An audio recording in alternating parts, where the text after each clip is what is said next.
बुनियाद पर इस्लाम फैला है। इसीलिए आला हज़रत कहते हैं हुस्न यूसुफ पे कटी मिस्र में अंगुष्टे जना, हुस्न यूसुफ पे कटी मिस्र में अंगुष्टे जना, सर कटाते हैं तेरे नाम पर मर्दाने अरब।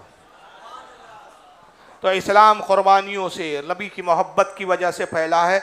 और एक मकाम पर मैं एक और सहाबी का तस्करा करना चाहता हूँ, हज़रत अबू उबैदा इब्न जर्राह रज़ियल्लाहु ताला अन्हु, जलील क़द्र सहाबी है, अशर मुबशरा में कितनी मोहब्बत थी रसूलुल्लाह से। सरकार ने कहा तुम में से उस वक्त तक कोई मोमिन हो नहीं सकता जब तक वो अपने माँ बाप से ज़्यादा मुझसे मोहब्बत ना करे। गज़वा उहद के अंदर हज़रत अबू उबैदा इब्न जर्राह शामिल है, और इस्लाम को मिटाने के लिए मध्य मुकाबिल में इनका बाप जर्राह आता है। ये हज़रत अबू उबैदा, उनका बाप जर्राह, बहुत कवी पहलवान, लड़ने में माहिर, दोनों हाथों से तलवार चलाना जानता था। तलवार का इस कदर धनी था कि जो इसके मुकाबले में जाता टिक नहीं पाता था, कत्ल होना यकीनी होता उसका। इतनी तेज़ रफ्तारी के साथ तलवार चलाता था कि सामने वाला उसके तलवारबाजी के हुनर को देख के समझ ही नहीं पाता था कि कब वार किया, किधर वार किया, किधर मारा और किधर निकल गया। इतनी फुर्ती और इतनी उसके अंदर तेज़ी थी। जब वो मैदान में उतरता है, मुशरिकीन खुश हुए कि अब जर्रा मैदान में आया है, अब मुसलमानों की खैर नहीं। और उनके गुमान के मुताबिक वही हुआ कि जर्रा ने पाए दर पाए हमले करने शुरू किए। जो सहाबी इसके मुकाबले में आता शहीद हो जाता। हज़रत अबू उबैदा ने देखा कि मेरा बाप जर्रा मैदान में उतरा है। मुशरिकीन खुश थे कि जर्रा बहादुरी के जौहर दिखा रहा है, मुसलमानों को कत्ल कर रहा है। हज़रत अबू उबैदा ने देखा, जब्त ना कर सके, सरकार की खिदमत में घोड़ा लेकर आते हैं, अर्ज़ करते हैं अल्लाह के नबी मेरा बाप जर्रा मैदान में आया है। या रसूलुल्लाह तलवार का बहुत बड़ा धनी है, तलवार चलाने में माहिर है, बहादुर है, दोनों हाथ से तलवार चलाता है। और नतीजा ये है कि जो उसके मुकाबले में जाएगा सरकार मारा जाएगा। उसका मुकाबला इतना आसान नहीं। हुजूर मुझे इजाज़त दीजिए कि मैं अपने बाप के मुकाबले में जाऊँ। वजह यह है कि वो हुनर जो वो जानता है वही हुनर मैं भी जानता हूँ, क्योंकि उस्ताद मेरा बाप ही है, मैंने उसी से ये हुनर सीखा है। जब मैंने उससे सीखा है तो उसकी काट मेरे ही पास है। सरकार मुझे इजाज़त दी। अल्लाह के नबी ने कहा अय अबू उबैदा तुझे इजाज़त नहीं, मैं नहीं चाहता कि आने वाले दौर में तारीख़ ये लिखे कि मोहम्मद एक ऐसा दीन लाया जिसने बाप और बेटे को मद्दे मुकाबिल खड़ा कर दिया। मैं ये इल्ज़ाम अपने सर लेना नहीं चाहता। अबू उबैदा तेरे बाप के लिए बहुत सारे सहाबा काफ़ी है, तू फिक्र ना कर, तेरा बाप ज़िंदा नहीं रह पाएगा, कोई ना कोई से ज़रूर कत्ल कर देगा, लेकिन मैं तुझे इजाज़त नहीं देता। सरकार ने इजाज़त नहीं दी। हज़रत अबू उबैदा घोड़ा लेके फिर मैदान में उतरे, इजाज़त नहीं मिली, जंग में मशगूल हुए, लेकिन सारी तवज्जे अपनी जंग की बजाय बाप की जंग की तरफ थी। जहन बार बार बाप की तरफ जाता, चेहरा उसी तरफ देखते, और जब देखते तो तड़प जाते कि जर्रा के मुकाबले में जो जाता वो शहीद हो जाता, कत्ल हो जाता। जर्रा ने फिर चंद साहबा को शहीद कर दिया। हज़रत अबू उबैदा ने देखा कि ये इस तरह ही अगर कत्ल करता रहा, ऐसा ना हो कि मुशरिकीन की फतेह हो जाए और मुसलमानों की शिकस्त हो जाए।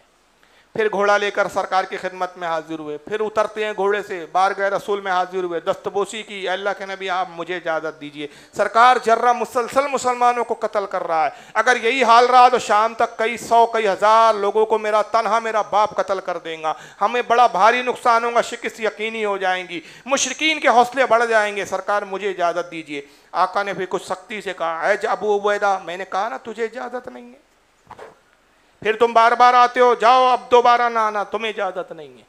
फिर हज़रत अबू उबैदा चले गए, मैदान में आए, फिर दूसरी बार भी वही कैफियत थी, बार बार बाप की तरफ ही जहन जाता है, बार बार बाप ही को देखते हैं। फिर देखते हैं कि चंद साहबा को जर्रा ने कत्ल किया, फिर जब्त ना हुआ, फिर बर्दाश्त ना हुआ, फिर हुजूर की बारगाह में तीसरी मरतबा आते हैं, फिर इजाज़त तलब करते हैं। तो इस बार तीसरी बार सरकार ने बड़े सख्त लहजे में कहा कि अबू उबैदा तुम्हारे समझ में नहीं आता कि मैं क्या चाहता हूँ, मैं मना करता हूँ फिर आते हो, अब खबरदार चौथी बार मेरे पास हरगिज़ ना आना, तुम्हें हरगिज़ इजाज़त नहीं दी जाएगी।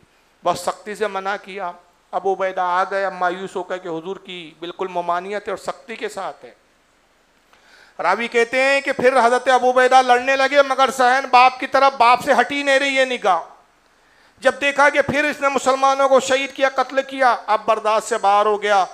और ये कि रसूलुल्लाह ने मना किया था, वो चीज़ जहन से एक लम्हे के लिए ख़त्म हो गई। जोश जिहाद में और बाप की नफ़रत और बाप की वो जंग की वजह से जो शिद्दत इनमें पैदा हो गई थी, उसके पेश नज़र आप बाप के करीब घोड़ा लेकर आते और बुलंद आवाज से कहा है, जर्रा अब तक जिनसे तूने लड़ा वो हुनरमंद नहीं थे, अब मुझसे लड़ा, मुझसे दो दो हाथ हो जाए। हमारी तलवारें फैसला कर लेंगी कौन हक है और कौन बातिल है। जब नाम लेके मुखातिब किया, जर्रा चौंक गया, निगाह उठाई, सामने बेटा खड़ा था, सगा बेटा, सौतेला भी नहीं था, सगा बेटा था। कहा, अबू उबैदा, मोहम्मद के दीन ने तुझे इतना जरी और बेबाक कर दिया कि आज तू बाप का नाम लेने लगा है, मुझे जर्रा कहकर मुखातिब करता है। तूने मुझे बाप नहीं कहा, अबा नहीं कहा, क्या इतना तू जरी हो गया? कहा, क्या जर्रा सुन, हाँ मैं तेरा नाम इसलिए ले रहा हूं कि कुफ्र और इस्लाम का रिश्ता कभी कायम नहीं हो सकता। मैंने रसूल से मोहब्बत का ऐसा रिश्ता कायम कर लिया है कि इस रिश्ते को मैं कयामत तक बरकरार रखने के लिए हर बातिल रिश्ते को काटने के लिए तैयार हूं। आज वही रिश्ते महकम मुस्तहकम माने जाएंगे जिसका रिश्ता रसूल के रिश्ते से जुड़ा हुआ है। मोहब्बत रसूल का जिसका रिश्ता कायम है वही रिश्ते महकम और मुस्तहकम है। बाकी कोई रिश्ते हमारे नज़दीक अहमियत नहीं रखते। जरा भी अपने कुफर पर जरी और बेबाक था। उसने कहा, अबू उबैदा अच्छा ठीक है, अगर यही नौबत आ गई है कि तू अपना दीन बचाने के लिए बाप के कत्ल से गुरेज करने के लिए तैयार नहीं, तो मुझे भी अपने बातिल दीन से और धर्म से मोहब्बत है। मैं भी अपना धन बचाने के लिए बेटे की कुर्बानी देने के लिए तैयार हूँ। आओ तेरा और मेरा मुकाबला हो ही जाए। अब बाप बेटे का मुकाबला शुरू हुआ। जैसे ही बाप बेटे दस्तों गिरेबां हुए, तलवारें टकराने लगी, सहाबा इकराम की कैफियत ये हुई कि सहाबा ने अपनी तलवारों को म्यान में रख लिया, मुशरिकीन ने अपनी तलवारों को म्यान में डाल लिया, सब ने अपने तलवार और हथियार रोक लिए। अब सबकी निगाह का मरकज बाप बेटे की जंग थी। सब इसी जंग का नजारा कर रहे हैं क्योंकि कैफियत ये थी, सब जानते हैं कि अबू उबैदा जर्रा ये भी बहादुर है और जर्रा तो बहुत बड़ा बहादुर है। मुशरिकीन की ताकत का कुल सरमाया और मरकजियत थी उसकी। सब जानते थे कि अगर जर्रा फतेहयाब हो गया और अबू उबैदा शहीद हो गए तो मुशरिकीन की फतह जो है वो यकीनी है, और अगर जर्रा मारा गया तो मुशरिकीन के कदम उखड़ जाएंगे। अब एक फैसला कुन मरहला आ चुका है, जंग या तो इधर है या तो इधर है। फतह और शिकस्त का दारो मदार अभी बाप बेटे की जंग पर है। अब सब उसी जंग का नजारा कर रहे हैं और देखने वाली निगाह बड़े हैरत से जंग को देख रही है। बाप बेटे की तलवारें टकराती रही, बिजलियां कूदती रही, चिंगारियां तलवारों से निकलती रही। और फिर अबू उबैदा ने नबी का एक नारा लिया, नारे तकबीर बुलंद किया, अल्लाह की बड़ाई बयान की और उछलकर बाप के सर पर एक ऐसा वार किया कि बाप के सर को चकनाचूर किया और उसको कत्ल कर दिया। जर्रा मारा गया, बेटा फतेहयाब हो गया, बाप को शिकस्त हो गई। सहाबा इकराम ने जोश में नारे लगाए।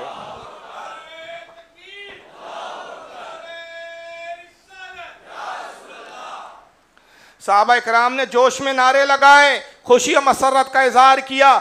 मगर एक निगाह अबू उबैदा जर्रा को देख रही थी कि जर्रा पर क्या कैफियत है। क्या अबू उबैदा जर्रा भी खुश है बाप के कत्ल के बाद?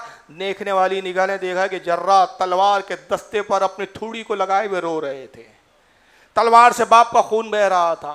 ये देखने वाली निगाह मौला अली की थी। मौला अली करीब गए, अबू उबैदा को बाजू से पकड़कर उठा के सहारा दिया, सीने से लगाया, तसल्ली दी। कहा, आए अबू उबैदा, मैं एहसास कर सकता हूँ, मैं समझ सकता हूँ कि आखिर तुमने उस बाप को कत्ल किया है।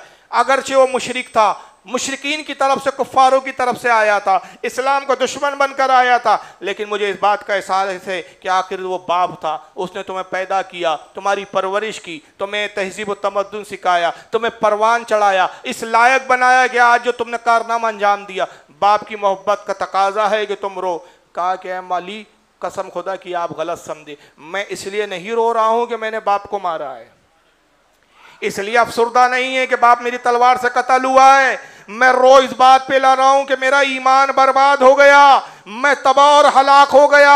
अल्लाह के नबी ने मना किया था बाप के मुकाबले में ना जाना, मैंने नबी की नाफरमानी की है, मैंने सरकार के हुक्म उदोली की है, सरकार के हुक्म को पश्च पुष्ट डाला है, मेरी आखिरत तबाह हो गई, मेरा ईमान बर्बाद हो गया, अब मेरा कोई ठिकाना नहीं। क़यामत के दिन रब तबारक व तआला इस बुनियाद पर मुझे जहन्नम में डालेगा कि मैंने उसके नबी की नाफरमानी की है, अब मेरा कोई सहारा नहीं रहा, मैं नबी का नाफरमाना गुनाहगार हूँ। मौला अली ने तसल्ली दी, अरे अबू उबैदा गम न करो, बारगाह रसूल में जाओ, सरकार के कदमे नाज़मीन से लिपट जाओ, रसूल के कदमों में सर रख दो, माफ़ी तलब करो। ये वही बारगाह है जिसकी बारगाह में हमें रब पुकार के ये कहता है, वलौ अन्नहुम इज़ ज़लमू अनफुसहुम जाओ, ऐ लोगों जब तुम अपनी जानों पे जुल्म करो मेरे महबूब की बारगाह में आ जाओ।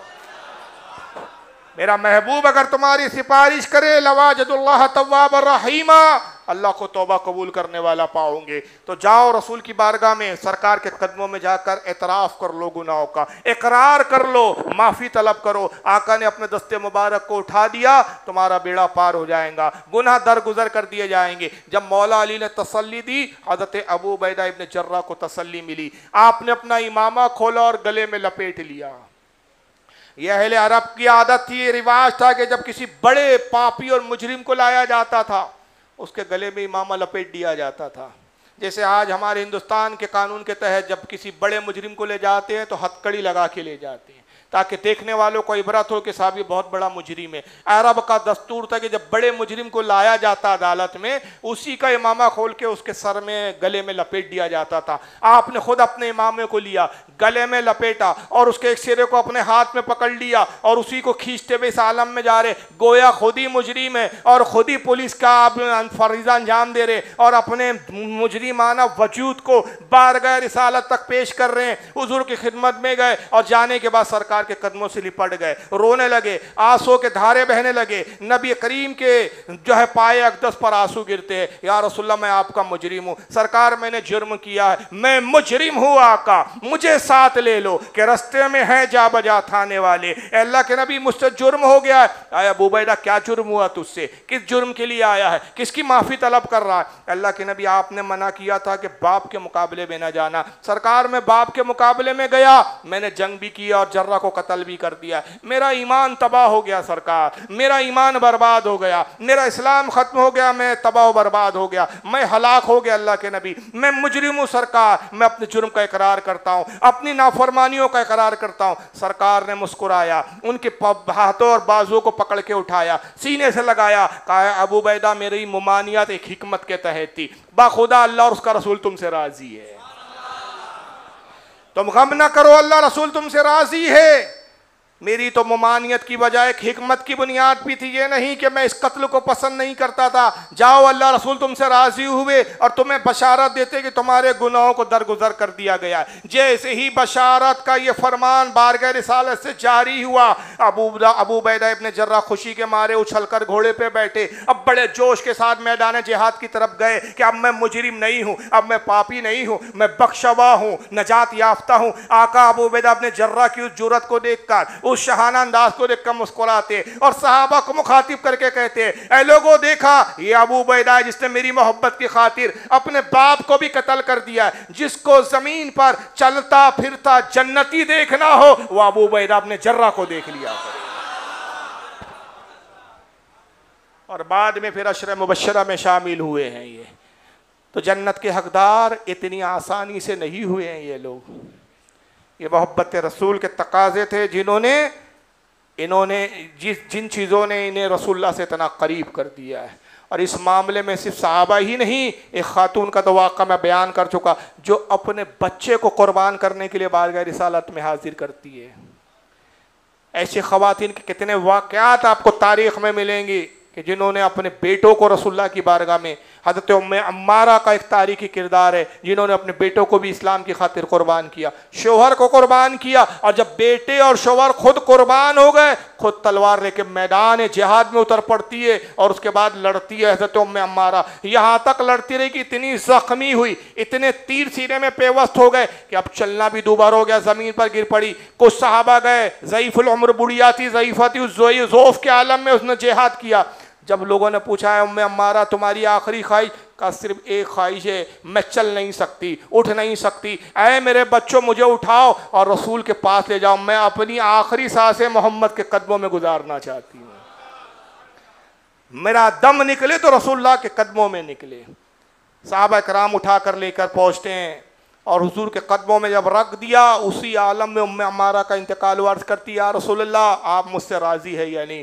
सरकार की आंखों में आंसू थे, कहा उम्मे अम्मारा मैं भी राज़ी हुआ और अल्लाह भी राज़ी हो गया। मैं देख रहा हूँ कि तेरा शोहर जन्नत में तेरे इंतज़ार में, जा और जन्नत में अपने शोहर और अपने बेटे से मुलाकात कर। आंखें बंद होती है और रूह परवाज होती है। ऐसी ऐसी तारीख़ के वाक़यात मिलते हैं कि बच्चे कुर्बान किए, ख़वातीन ने अपनी जानों को कुर्बान कर दिए। हज़रत एक उम्मे हराम करके एक साहबी है, किसके वाक़यात में बताऊं, एक लंबा है और एक हज़रत एक बच्चे साहबी है, बहुत सारे वाक़यात है लेकिन वक्त का उतना तकाजा नहीं है। बस एक खातून का मैं जिक्र करता हूँ, अबू सुफियान की बेटी है उम्मे हबीबा रज़ियल्लाहु ताला अन्हा, उम्मुल मोमिनीन, नबी के निकाह में है, अमीर माविया की बहन है। ये मदीना आ गई रसूलुल्लाह के साथ हिजरत करके। अबू सुफियान बाप कुफ्र की हालत में, बेटी ईमान ला चुकी है, नबी की ज़ौजियत में उम्मुल मोमिनीन के खिताब से सरफराज हुई है। सुलह हुदैबिया के बाद जब मुआहिदा ख़त्म होने पर आया, कुछ साल का मुआहिदा था, अबू सुफियान ने चाहा कि इस मुआहिदे को बढ़ा दिया जाए। वजह ये थी कि मुसलमान मजबूत हो गए थे। अबू सुफियान को अंदेशा था कि अगर मुसलमानों ने मक्के पे हमला कर दिया, हम मुसलमानों का मुकाबला नहीं कर पाएंगे, लिहाजा बेहतर है कि इस मुआहिदे को बढ़ा दिया जाए। मुआहिदा बढ़ाने की नीयत से अबू सुफियान मदीने में आते हैं। सरकार किसी ज़रूरी काम से मदीने से बाहर तशरीफ़ ले गए हुए थे। अबू सुफियान की मुलाकात रसूलुल्लाह से नहीं हुई। ख्याल किया कि जब तक रसूल आते हैं चलो बेटी से ही मिलाते हैं, अब आए हैं मदीने में तो बेटी से ही मुलाकात कर लें। पूछा, भाई उम्मे हबीबा मेरी बेटी का हुजरा कौन सा है? साहबा ने बता दिया, यही आपकी बेटी का हुजरा है। आवाज़ लगाई, बेटी ने दरवाज़ा खोला, कहा अरे बाप कैसे आना हुआ? कहा रसूलुल्लाह से मुलाकात के लिए आया था, सरकार से मुलाकात नहीं हुई, सोचा तुम ही से मुलाकात कर लो। कहा ठीक है, आए हो तो मिल लो। हुजरे में दाखिल हुए, एक जगह बिस्तर बिछा हुआ था रसूलुल्लाह का, जिस पे सरकार आराम फरमाते थे। अबू सुफियान ने बैठने के लिए देखा, कोई जगह नहीं है, वही एक बिस्तर है, एक खटिया थी, खाट पे बिस्तर था, बस उसी बिस्तर पे जैसे अबू सुफियान बैठना चाहता था, बेटी उम्मे हबीबा ने बिस्तर को खींच लिया। सरदार था अबू सुफियान, कोई मामूली शख्स तो नहीं था। आप तस्वुर करो, एक इज्जतदार आदमी हो, आप अपने घर पे बुलाएं, सोफे की तरफ इशारा करें और जब वो सोफे पे बैठने लगे तो आप सोफा ही हटा दें, वो टिकेगा आदमी? कितनी बड़ी बेइज्जती महसूस करेगा। वही हुआ, अबू सुफियान सरदार था, गुस्से में आया, कहा बेटी ये क्या हरकत है? क्या तू ये समझती है कि बिस्तर मेरे लायक नहीं? कहा नहीं नहीं, तू इस बिस्तर के लायक नहीं, ये किसी मामूली जात का बिस्तर नहीं, ये रसूलुल्लाह का बिस्तर अक़दस है और मैं गवारा नहीं करती कि एक नापाक जिस्म मुशरिक इसके ऊपर बैठे। बाप और बेटी के रिश्ते नहीं देखे गए भाई साहब, ये ख़वातीन का आलम था। हज़रत माइज़ करके एक साहबी है, माइज़ है गालिबन, छोटे साहबी थे, इनके वालिद गज़वा बद्र ओहद में शहीद हो गए। 8 साल की उम्र थी हज़रत माइज़ की।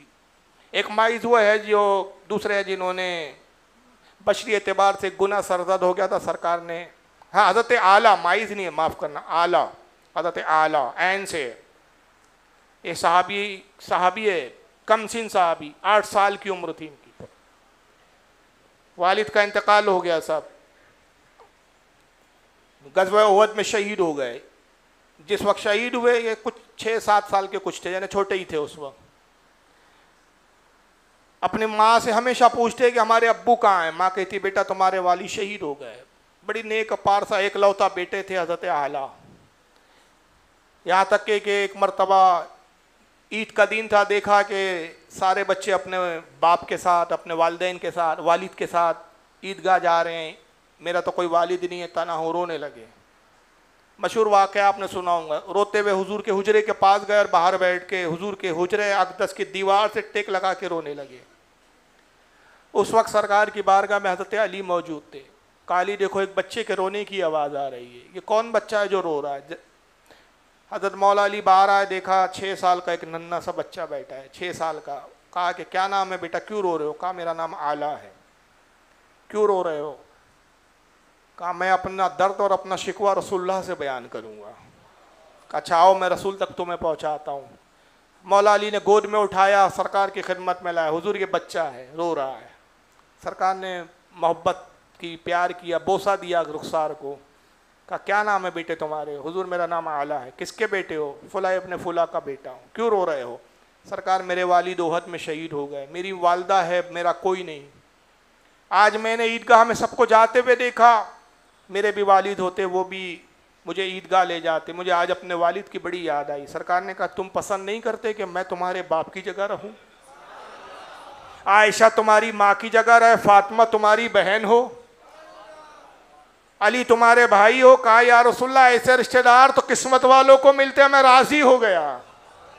सरकार ने कहा अला तुम्हारी बातें बड़ी अच्छी लगी, इस कमसिनी में इतनी अच्छी बातें करते हो, कितना अच्छा हो कि तुम हमसे मुलाकात के लिए आते रहो।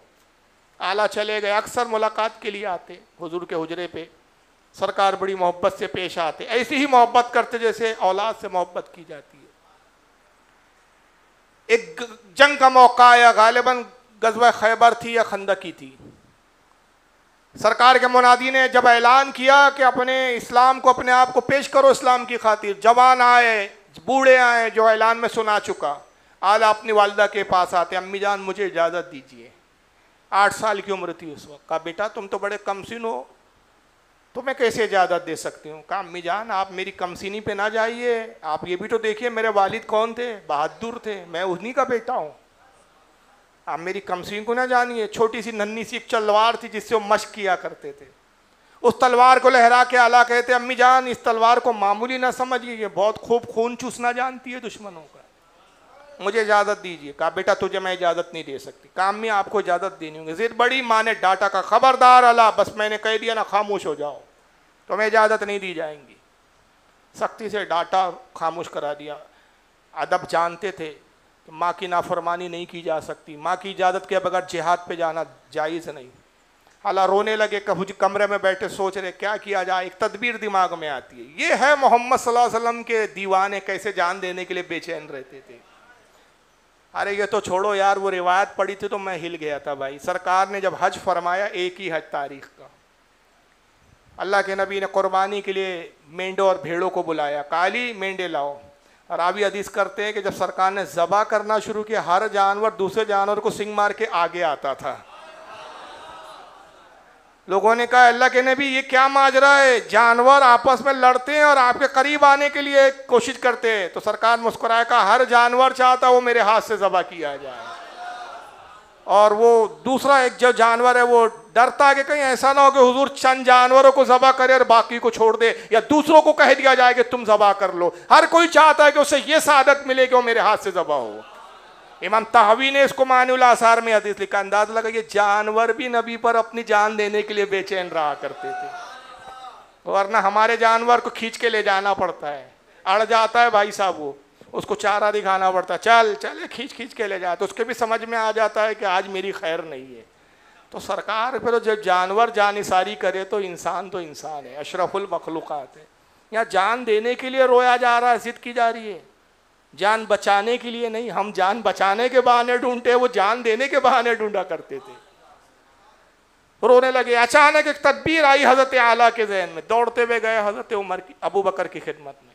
कहा अबू बकर आप रसूलुल्लाह के रफ़ीक़े गार है, मेरी माँ ने जिहाद पे जाने से इनकार कर दिया है, मैं चाहता हूँ आप चलिए मेरी वालिदा को समझाइए, वो आपकी बात नहीं टालेंगी।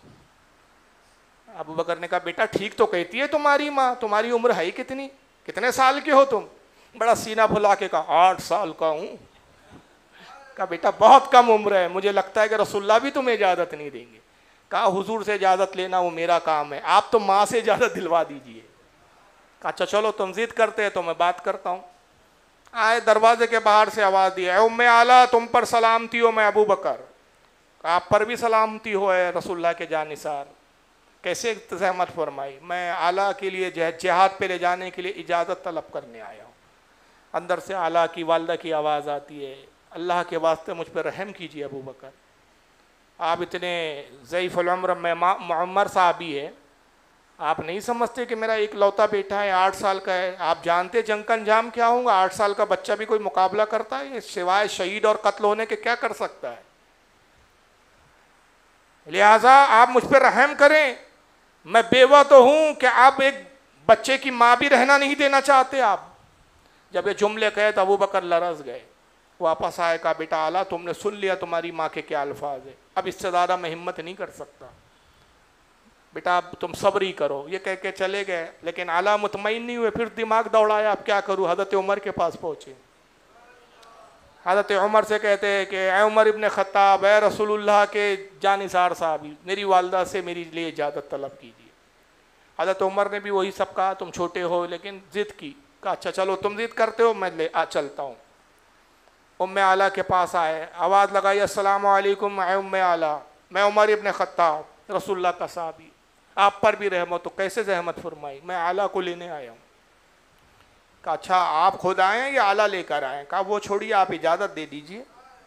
कहा कैसे इजाज़त दे दूँ, लिल्लाह मुझ बेवा पर रहम कीजिए, ये बच्चा जाएगा तो आपको लगता है कि ये जंग में फाते होगा, सिवाय शहादत के और क्या मुकद्दर इसका हो सकता है।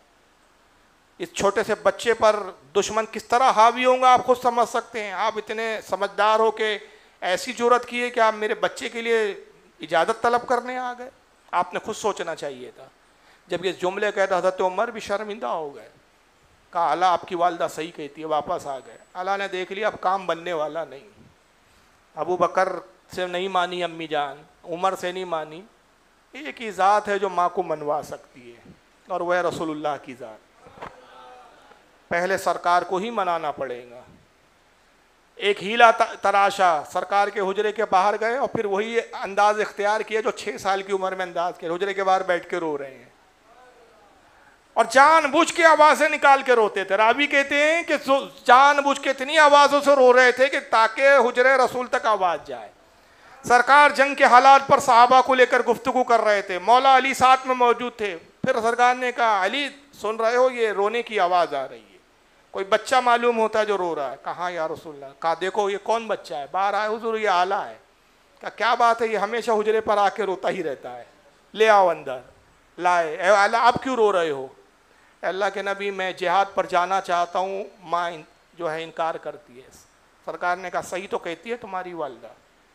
कहा या रसूलल्लाह मेरी ख्वाहिश है, आप मेरी कमसीनी पर ना जाइए। फिर छोटी सी नन्ही सी तलवार निकाली। अल्लाह के नबी मैं कसम खा के वादा करता हूँ कि ये तलवार आपकी हिफाजत करना खूब जानती है, आप इजाज़त दे सरकार।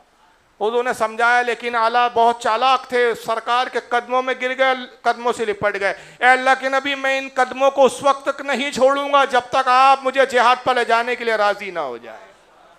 मैं इन कदमों में जान दे दूंगा, छोड़ूंगा नहीं।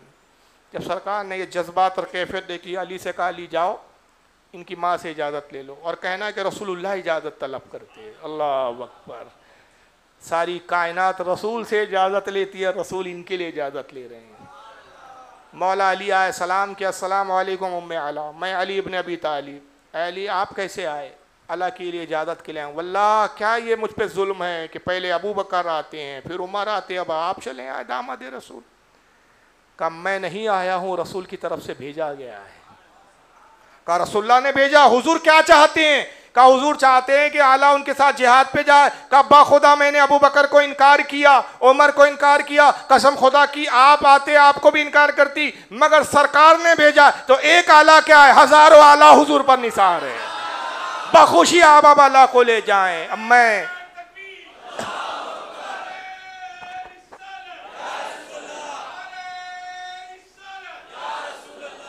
जब सरकार ही ने हुक्म दिया है तो फिर मजाल नहीं है। अब तो हमारा हाल यह है कि समीना व अताना, हमने सुना और इताअत की। जाइए आप आला को ले जाइए। सरकार ने आला को साथ लिया, मैदान जिहाद में उतरे। एक मौका यह आया कि दुश्मन हावी हुआ, जंग शदीद हुई और दुश्मनों ने कोशिश की कि रसूलुल्लाह को शहीद किया जाए। हुजूर की तरफ दुश्मन की एक टोली टूट पड़ी। आला उन असहाब में थे जो रसूलुल्लाह की हिफाजत में मुतय्यन थे। आला ने लड़ना शुरू किया। नन्हे से 8 साल का बच्चा रसूलुल्लाह की हिफाजत कर रहा है। दुश्मन ने देखा 8 साल का बच्चा बड़ी जाबाजी से लड़ रहा है, जो सामने जाता आला की नन्ही तलवार उठी और उसकी गर्दन तन से जुदा कर दी थी। आला ने कई मुशरिकीन और कुफ्फारों को जहन्नम पहुंचाया। दुश्मन ने देखा चारों तरफ से तीर बरसाने लगे और जब हुजूर की तरफ जिस तरफ से तीर आते, आला अपने आप को हुजूर किसी पर बना के वो तीर अपने सीने पे ले लेते। कहा जाता है कि 36 तीर आपके सीने में पेवस्त हुए। नन्हे से शहजादे पे गशी तारी हुई गिरे। सरकार तशरीफ लाए, आला को सहारा दिया, जानू पे सर रखा। बिल्कुल वही मंजर नजर आता है जब मैं पढ़ रहा था जो करबला में इमाम हुसैन का मंजर था। सरकार ने अपने जानू पे रखा, गर्दो गुबार साफ किया। आला ने आंखें खोली, अल्लाह के नबी आप मुझसे राजी है या नहीं? काला मैं तुझसे राजी हुआ, रसूल भी राजी हुए, जाओ देखो तुम्हारे वाली जन्नत में तुम्हारा इंतजार कर रहे हैं। आला की आंखें बंद हो गई, शहादत वाक़ई हो गई। बहरहाल अल्लाह ने मुसलमानों को अजीम फ़तेह से नवाजा। फातेयाब लश्कर इस्लाम मदीने में दाखिल होता है। सबसे आगे अबू बकर सिद्दीक, रसूल अबू बकर सिद्दीक है, झंडा लिए हुए हाथ में। सरदार होते थे अलग अलग टुकड़ियों के, और हर टुकड़ी का सरदार अलम लिए हुए, झंडा लिए हुए आगे चलता था, और उसके जो मातहत सिपाही होते थे उसके पीछे होते थे। ये उस दौर के जंग का डिसिप्लिन था। सबसे आगे अबू बकर का लश्कर, और वो उनके अबू बकर उस लश्कर के सरदार, झंडा हाथ में। खवातीन इस्तकबाल कर रही थी, मरहबा के नारे लगाती थी, मुजाहिदीन इस्लाम को जंग की फतेह पे मुबारकबाद पेश की जा रही है। अजीज़ व क़रीब गले मिलते थे मुजाहिदीन से, जंग की फतेह की मुबारकबाद देते थे। उन खवातीन की भीड़ में एक नकाब पोश एक खातून खड़ी हुई है, ये उम्मे आला थी। अबू बकर को आते हुए देखा, दौड़ते हुए गई, अबू बकर की घोड़े की लगाम को पकड़ा। अबू बकर, आप पहचाना मुझे? नहीं खातून, मैं कैसे पहचान सकता हूँ, आप तो चेहरा छुपाए हुए हैं, मैं उम्मे आला हूँ। अच्छा उम्मे आला हो, कहिए क्या बात है, मेरे बेटे का क्या हुआ, आला कहाँ है? अबू बकर की जुर्रत और हिम्मत ही ना हो पाई कि कहें कि तुम्हारा शहजादा तो शहीद हो गया है। कहते पीछे उमर आ रहे हैं, वो खूब जानते, उनसे पूछो। ये कहकर घोड़ा आगे बढ़ा दिया। हजरत उमर का इंतजार करने लगी। दूसरा लश्कर की टुकड़ी जो है मदीने में दाखिल हुई, सरदार उस टुकड़ी के हजरत उमर थे, अलम हाथ में, दौड़ते हुए उमर की खिदमत में पहुंचे। उमर इब्ने खत्ताब, आप ही तो मेरे बेटे की इजाजत के लिए आए थे, मेरे बेटे आला का क्या हुआ? कहा कि बेहतर अली जानते, पीछे अली आ रहे हैं।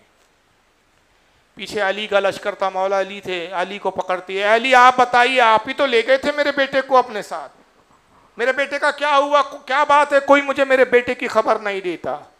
मौला अली ने कहा, सबसे बेहतर तुम्हारे बेटे के बारे में कोई खबर रखता है तो रसूलुल्लाह है।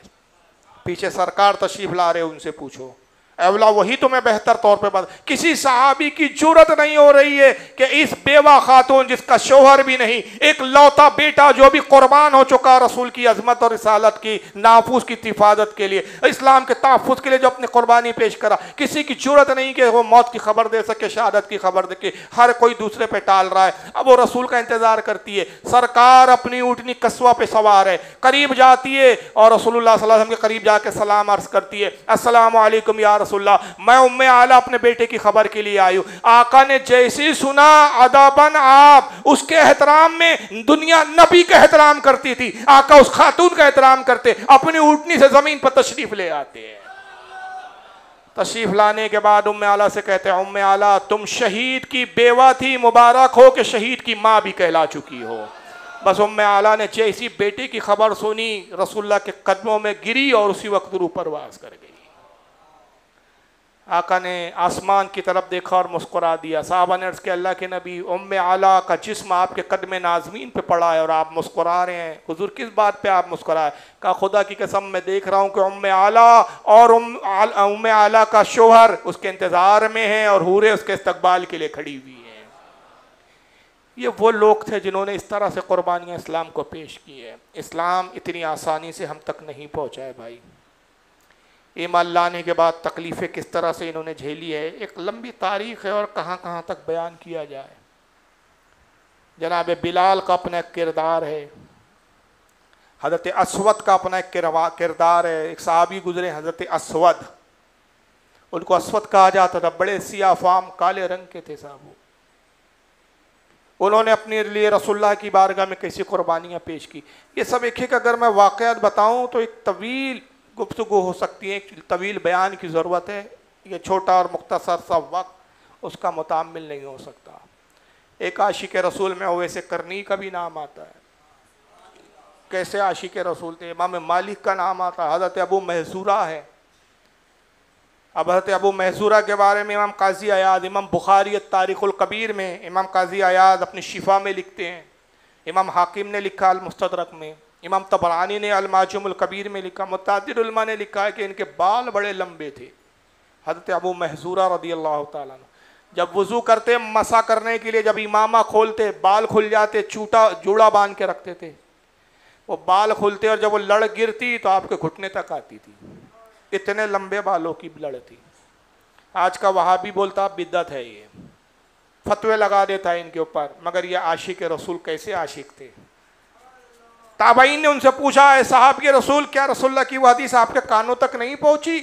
सरकार ने कहा अल्लाह की लानत उस मर्द पर जो औरत की मुशाबियत करे, अल्लाह की लानत उस औरत पर जो मर्द की मुशाबियत करे। ये लंबे बाल तो औरतें रखा करती हैं, आपने ये लंबे बाल इतने क्यों रखे हैं, घुटने तक आते हैं, कटाते क्यों नहीं आप इन्हें? उन्होंने कहा सुनो, तुम क्या जानो इन बालों की असमत क्या है, इनकी उल्फत क्या है। जब मैं छोटा था मेरी माँ रसूलुल्लाह की बारगाह में मुझे ले गई और कहा या रसूलुल्लाह मेरे बेटे के लिए दुआ फरमा दे।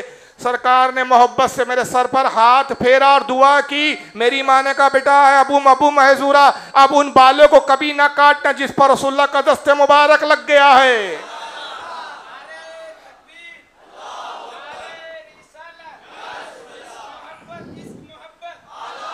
मुझे हया आती है कि उन बालों को काट के नालों में फेंक दूं जिन बालों पे नबी का दस्ते मुबारक लगा है। अंदाजा लगाइए, जो नबी के छुए बालों को काटना गवारा ना करे, रसूलुल्लाह की जात से कितनी मोहब्बत करते होंगे वो लोग। इमाम मालिक के बारे में लिखते हैं हज़रत शाह अब्दुल्ला अजीज मुहद्दिस देहलवी रहमतुल्लाह अलैह, इमाम काजी अयाद शिफा में लिखते हैं, इमाम गजाली हयाल उलूम में लिखते हैं कि इमाम मालिक का आलम यह था, मदीने में आप कभी नालैन पहन के नहीं चलते थे, जूती नहीं पहनते थे, चप्पल नहीं पहनते थे, बरहेना पहर। और आज इसी चीज़ों को लोग बरेलवियत बोलते हैं, तंज करते हैं जाहिल जोहला जिनको मालूम ही नहीं है कि अदब क्या होता है, ताज़ीम क्या होती है, मोहब्बत क्या होती है, बिद्दतों के नाम देते हैं खबीस इसको, पढ़ते कुछ है ही नहीं ये लोग। इमाम मालिक जो मसलक के इमाम हैं, 4 अइम्मा में से एक है, और उनके बारे में हदीस पाक में आता आका फरमाते कि एक वक्त ये आएगा कि इल्म हदीस में मदीने से बड़ा कोई आलिम रूए ज़मीन पर कोई दुनिया ना पाएंगी। लोग कहते हैं ये हदीस इमाम मालिक के बारे में आई है। एक वक्त ये था कि इमाम मालिक से बड़ा पूरे मदीने में क्या बल्कि पूरे अरब में कोई उनसे बड़ा मुहद्दिस नहीं था। हदीस की किताब बाज़ाब्ता लिखने वाली पहली शख्सियत इमाम मालिक है, अल-मुअत्ता के नाम से लिखी, मुअत्ता इमाम मालिक पहले ज़ात है। मगर इतना बड़ा वक्त का इमाम, अदब रसूल का आलम क्या था, मोहब्बत रसूल का आलम क्या था, नाले नहीं पहनते थे, कभी कदमों में जूती और चप्पल नहीं, नंगे पैर मदीने में घूमते थे। पूछा गया इमाम मालिक इतने बड़े इमामों के बरहना पैर घूमते हो? कहा मुझे हया और शर्म आती है कि जिस सरजमीन पर नबी के कदम नाजमीन लगे हो मैं अपने चप्पल और जूतों से उसको रोंदूं। सवारी पर मदीने पे नहीं चलते थे। कज़ाए हाजत का जब वक्त आता, जब आपको पखाना करना होता, मदीने से बाहर जाते। मदीने में भी वो नहीं करते थे, मदीने की सरहद से बाहर जाते और जैसे ही हाजत करते तेजी के साथ दौड़ते हुए मदीने में दाखिल होते थे, भागते हुए आते थे। लोगों ने कहा इमाम मालिक ये क्या है, अव्वल तो आप इतनी जहमत क्यों करते हैं, मदीने से बाहर क्यों जाते हैं इस काम के लिए, फिर जाते हैं जब वापस आते तो तेजी से भागते हुए क्यों आते हैं, आहिस्ता से क्यों नहीं आते? कहा मदीने से बाहर इसलिए जाता हूँ कि मुझे हया आती है कि उस सरजमीन को मैं अपने जिस्म की गलाजत से आलूद करूँ कि जो रसूलुल्लाह की सरजमीन है, या सरकार चले फिरे हैं, या सरकार की जिस्म की अतहर की फिजाओं में जो खुशबू महक रही हो जिस सरजमीन पर।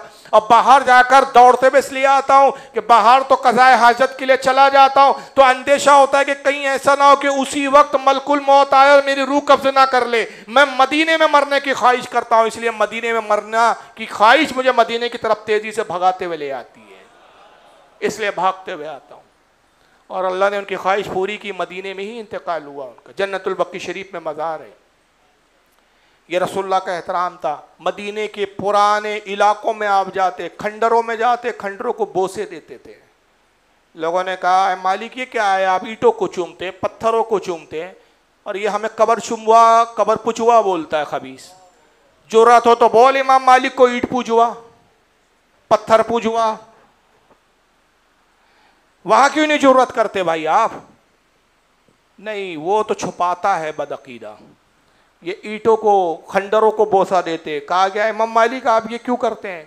कहा इस नीयत से मैं चूमता हूँ, ये मदीने की पुरानी बस्तियाँ हैं, मेरा ख्याल होता है काश वो ईंट मेरे लबों पे मस हो जाए जिस पर रसूलुल्लाह का दस्ते मुबारक लग गया हो।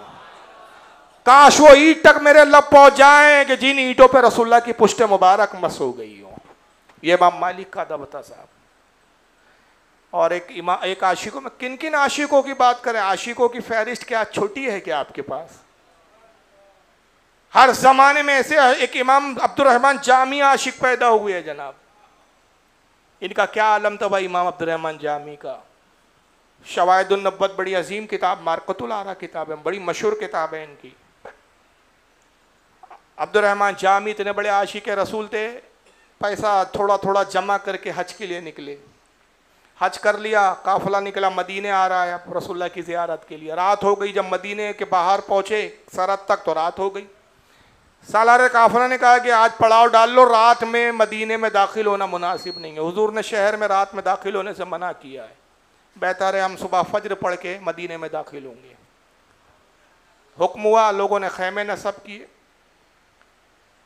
जब सुबह होती है और जब ये निकलना चाहते हैं, एक तूफान नमूदार होता है, इतना तूफान के रेत के तूदे उड़ रहे हैं।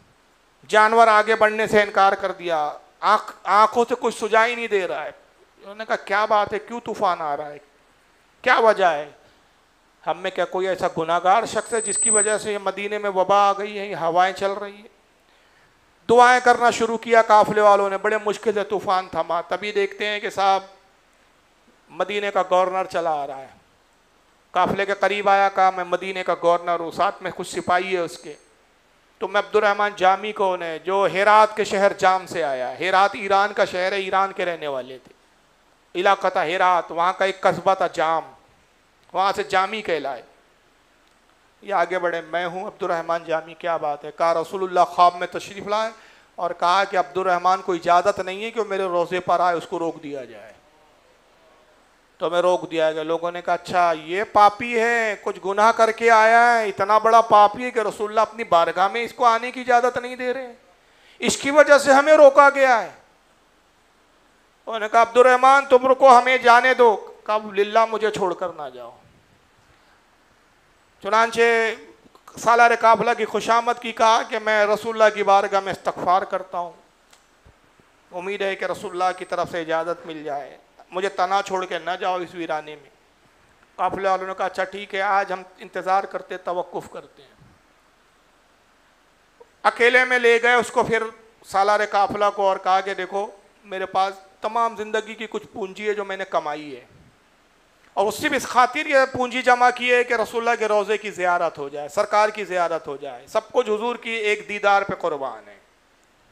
ये सारी पूंजी ले लो, मुझे एक संदूक में डाल के छुपा कर लेके चलो, संदूक में मुझे बंद कर दो और ये पूंजी ले लो। गोया एक तरह से रिश्वत थी। वो पैसे की लालच में आ गया सालार काफिला। उसने कहा चलो ठीक है, लाओ पैसे देते हो तो मैं कुछ करता हूँ। नतीजा ये हुआ कि वो संदूक में अब्दुर्रहमान जामी को एक सामान खाली किया और संदूक में अब्दुर्रहमान को छुपा दिया गया। संदूक ऊँट पे लाद दिया गया। सालार काफिला ने ऐलान किया लोगों आगे बढ़ो, वो अब्दुर्रहमान जिसकी वजह से हमें रोका गया था वो वापस जा चुका है। वो मायूस होकर अपने शहर लौट गया, वापस चलो। बच्चे से ही काफिला आगे बढ़ना चाहता था, फिर रेत का तूफान उठा और इतना शदीद तूफान के जानवर होकर लोगों का आगे बढ़ना मुश्किल हो गया। सालार काफिला ने कहा रुक जाओ भाई, ठहर जाओ, आगे नहीं बढ़ सकते, अभी भी सरकार की मर्जी नहीं है। फिर दोबारा वही गवर्नर आता है, कहता है कि मुझे बशारत हुई सरकार तशरीफ़ लाए और कहा गया कि अब्दुर्रहमान को रोको, संदूक में बंद होके आ रहा है। और मुझे वो ख्वाब में संदूक दिखाया गया, मुझे तुम्हारे सामान का जायज़ा लेने दो। गवर्नर सामान को देख रहा है, एक ऊँट के पास रुका, कहा यही संदूक है, उतारो इसे, यही संदूक मुझे ख्वाब में दिखाया गया। संदूक उतारा गया, संदूक खोला गया। संदूक में क्या था? सामान नहीं था, सामान इश्क मोहब्बत अब्दुर्रहमान की शक्ल में था। अब्दुर्रहमान बरामद हुए, रोने लगे। सारे लोग ये समझ रहे बहुत बड़ा पापी है ये। लोगों ने कहा भाई इस काफिले का पीछा क्यों नहीं छोड़ देता, तेरी एक की वजह से सबको मदीने की हाजिरी से रोका जा रहा है। और रोने लगे, कहा कि लोगों तुम नहीं जानते मुझ पर क्या गुजर रही है, मुझे क्यों रोका जा रहा है, मैं तो रसूल के दीदार के लिए दीवाना हूँ, तड़प रहा हूँ। बहरहाल उसने तसल्ली दी, थोड़ा सा रहम भी आया उसको। गवर्नर को कहा कि अपने गुनाहों की माफ़ी मांगो भाई, हम भी तुम्हारे लिए दुआ करेंगे कि अल्लाह तुम्हारे गुनाहों को माफ़ करे। अल्लाह जाने तुम क्या गुनाह करके आए हो कि नबी तुम्हें कबूल नहीं कर रहे। ये कहे कि तसल्ली दे के गवर्नर गया, दोपहर में कयूला कर रहा है, फिर ख्वाब में तीसरी मरतबा रसूलुल्लाह की बशारत होती है और सरकार आके ख्वाब में कहते हैं कि गवर्नर मदीना तुमने बदगुमानी की अब्दुर्रहमान पर। अब्दुर्रहमान को इसलिए नहीं रोका जा रहा है कि वो गुनाहगार है, इसलिए रोका जा रहा है कि उसने एक नात लिखी है और वो ख्वाहिश करता है कि मेरे रोजे पर पढ़े, और नात ऐसी लिखी है कि अगर उसने ना सुनाई तो मुझे अपनी कब्र से बाहर आना पड़ेगा, मामले दरहम बरहम होके रह जाएंगे। इसलिए अब्दुर्रहमान को रोका जा रहा है। मगर अब मैं इजाज़त देता हूँ कि अब्दुर्रहमान मानने वाला नहीं, उसे इजाज़त है कि वो आए। बस जैसी गवर्नर मदीने का उठा, सरापा इश्क व मोहब्बत और सरापा अकीदत बन के अब्दुर्रहमान के कदमों में आके गिरता है, हुजूर मुझे माफ़ कर दे, हमने तो आपकी तरफ बदगुमानी की थी। आप तो अल्लाह के रसूल के वो मुकर्रब तरीन लोगों में से हैं जिनकी बदौलत रसूलुल्लाह की 3 मरतबा मुझ जैसे गुनाहगार को ज़ियारत हो गई है। आप हक रखते हैं कि रसूलुल्लाह अपने दीदार से आपको मुशर्रफ करें। जब सालार काफिला को उसने मामला बताया, अब हर कोई अब्दुर्रहमान को अकीदत से देख रहा है, कोई हाथ चूम रहा है, कोई पैर चूम रहा है। लोगों कहा ये छोड़ो ये सब, मुझे इससे कोई गरज नहीं, मैं तो रसूल का दीवाना हूँ, मुझे तो मेरे आका के दर तक पहुँचने दो। दौड़ते हुए गए, रोज़े रसूल पर जाके कदमे नाज़रीन में गिर गए। अल्लाह के नबी मुझे इतना रोका गया। सरकार एक नाती की तो बात थी, अब्दुर्रहमान ने कुछ अकीदत का इजहार किया, हुजूर आप ना सुने तो फिर कौन सुनेगा सरकार? हुजूर इजाज़त है कि मैं पढ़ूँ? रावी कहते हमने अपनी आंखों से देखा, कब्र मुबारक शक हुई, सरकार बानफ्स नफीस बाहर तशरीफ लाए, हजारों का मजमा हुजूर को देख रहा था अब्दुर्रहमान जामी के सबब। हुजूर ने कहा अब्दुर्रहमान इजाजत है, अब सुना नात में बानफ्स नफीस तेरी नात सुनी। और अब्दुर्रहमान जामी ने सुनाना शुरू किया, तनम फरसुरदा जा पारा जी हिजरा या रसूल अल्लाह। यही वो नात थी जनाब। हम पे तो कोई कैफियत नहीं हो रही, अल्लाह जाने क्या उन्होंने जज्बात थे कि जिस जज्बात को सरकार ने कबूल कर दिया। तनम फरसुदा जा पारा जी हिजरा या रसूल अल्लाह, दिलम पस मुर्दा आवारा जी इसिया या रसूल अल्लाह। यानी अल्लाह के रसूल आपकी जुदाई में मेरा जिस्म बेकार और बेजान हो गया है, आपकी जुदाई में मेरा जिस्म बेजान हो चुका है, इसमें जान ही नहीं है, मुर्दा है गोया के। अल्लाह के रसूल गुनाहों की वजह से मेरा दिल नीम मुर्दा हो चुका है, आधा जिंदा है और आधा मर चुका है। ऐ अल्लाह के रसूल मुझ पर रहम करे। चूसुए मन गुजर आरी मन मिस्कीन इस दारी फिदाए नफ्से नालैनत कुनम जा या रसूलुल्लाह। कहते हैं कि अगर आप मेरे कूचे से गुजरे तो अल्लाह के नबी आपके नालैन मेरे गरीब और मिस्कीन के कूचे से अगर गुजरे तो मैं आपके नालैन पाक के निशान पर अपने आँखों को रख दूँ, अपने सर को रख दूँ। नालैन पर नहीं, जहाँ नालैन पाक का निशान पड़ जाए वहाँ पर मैं अपनी जान कुर्बान कर दूँ। कुनम जा को मैं फिदा कर दूँ आप पर। बहरहाल ये बड़ी तवील नात है, ये उन्होंने बयान की, पढ़ी, और सरकार हर शेर पर उनको दाद देते, तारीफ़ करते, दुआ फरमाते, और ये रो रो के नात पढ़ते रहे। यहाँ तक कि जब नात मुकम्मल हुई सरकार ने कहा अब्दुर्रहमान अब तुम्हें तसल्ली और खुशी हो गई। अल्लाह के रसूल मैं खुश हो गया, राज़ी हो गया। सरकार अपने कब्र मुबारक में तशरीफ़ ले गए। अब्दुर्रहमान ने कुछ दिन क़याम किया मदीने में।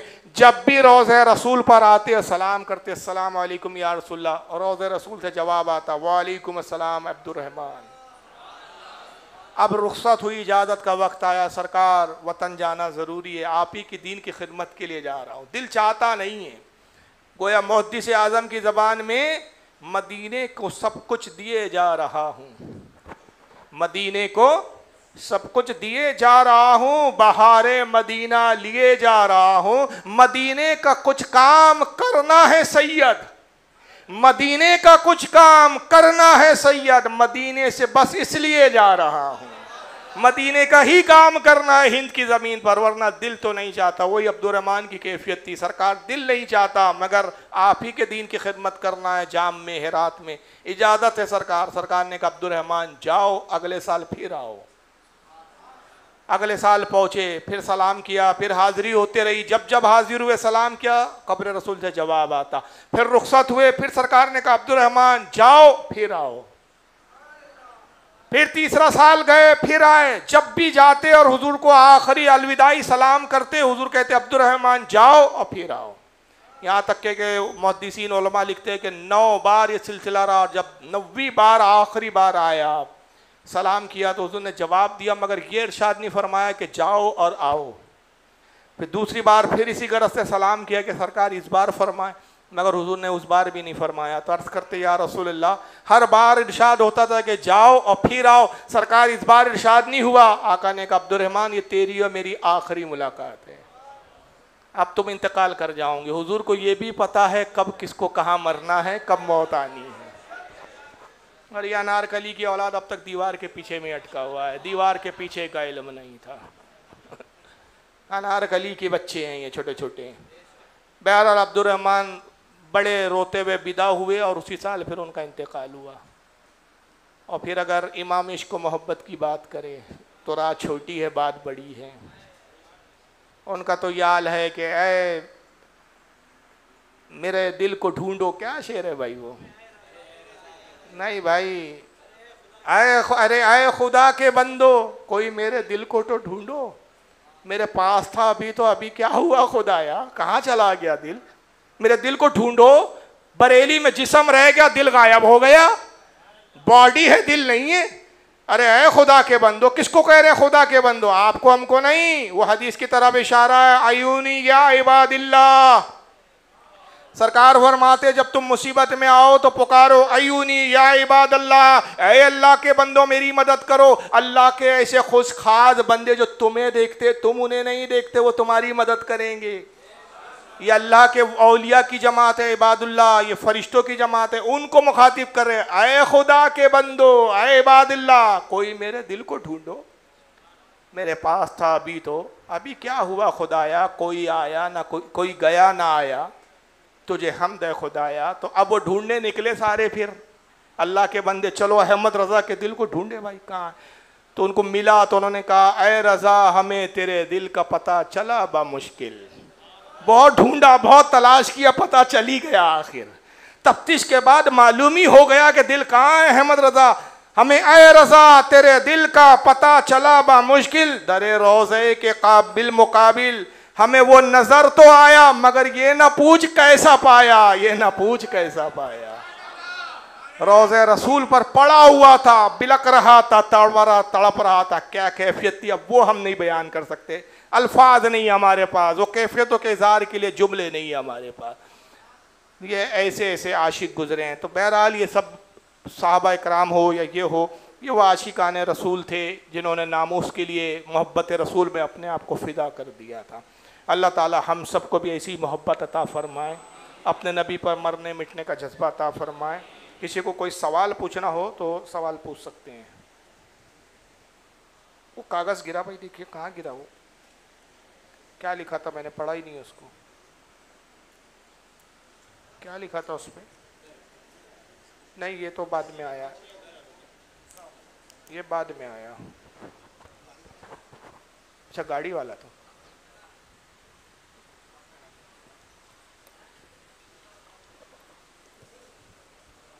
बाहर तेज़ बारिश हो रही है और काफ़ी तेज़ बारिश हो रही है।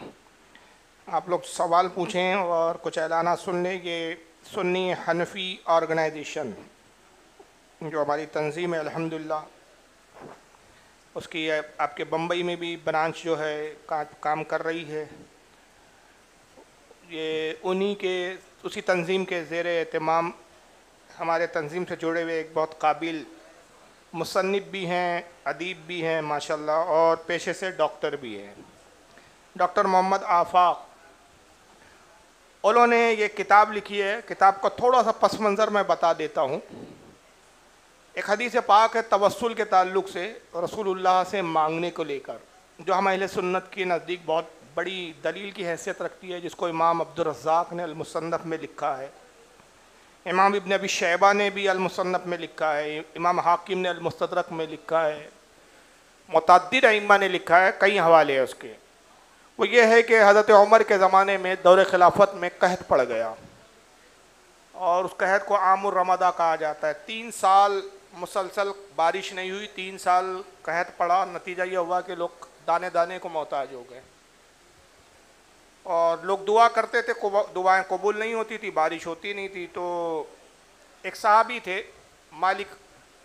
मालिकुद्दार, वो रावी है इस हदीस के। एक सहाबी थे जिनका नाम था हज़रत क्या हारिस कुछ नाम था गालिबन का, तो नाम जहन में नहीं आ रहा है मुझे, इसमें है शायद वो।